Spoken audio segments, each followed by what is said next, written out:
My husband often jested he'd abandon me for my best friend if he ever had the opening. Can you imagine your husband, the man who supposedly loves you, telling you, to your face, he'd leave you for your best friend?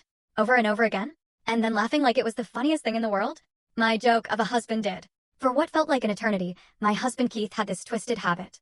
Whenever my best friend, Natalie, came over, he'd say, if I had the chance, I'd leave you for her in a heartbeat. He'd throw his head back and roar with laughter, as if he'd just delivered the most brilliant punchline. Natalie would visibly shrink, her eyes darting between us, clearly uncomfortable. I'd force a thin smile, my insides twisting into knots. Just a joke, he'd bark, sensing my unease. Don't be so sensitive. But it wasn't just in private. Oh no. He'd say it at dinner parties. Man, Natalie, if you ever get tired of your boyfriend, I'm available. You just have to get rid of my wife first. When she helped us move, he'd announce, Natalie's so helpful, unlike some people. Hey Nat, wanna trade places with my wife? And at my own birthday party, my 35th, he looked at me, then at her, and said, 35 looks better on Natalie than you, babe. If she'd have me, I'd already be gone. The room would fall silent, then fill with nervous, forced laughter. Keith would pat my shoulder, a gesture that felt more like a brand than a comfort. Relax. It's just how I joke around. You know I love you. But he kept saying it. Every single time she was around. And sometimes, chillingly, even when she wasn't. Saw Natalie at the store today, he'd casually mention, a glint in his eye. Still looking good. Would still leave you for her. At Thanksgiving, in front of my entire family, he actually announced, you know who should have married into this family?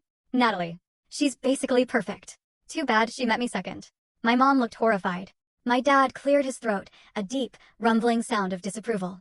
My sister, bless her, asked Keith if he was drunk. He just laughed. Can't a man appreciate beauty? He demanded. And then, as if to twist the knife, he looked right at me and said, I'm sitting right here, Keith. Yeah, he retorted, but Natalie's not. I tried to talk to him. I really did. Privately. It makes me uncomfortable when you say that stuff, I pleaded. It makes Natalie uncomfortable, too. She literally told me she doesn't want to come over anymore. He rolled his eyes, a familiar, dismissive gesture. She loves the attention. All women do. My jaw tightened. She doesn't love it, Keith. She has a boyfriend. She thinks you're creepy. He bristled. I'm not creepy. I'm honest. If honesty bothers you, that's your problem. The very next week, Natalie came over to help me prep for a huge work presentation. Keith came home early. Well, my two favorite ladies, he chirped, striding into the living room. Natalie, have you reconsidered my offer?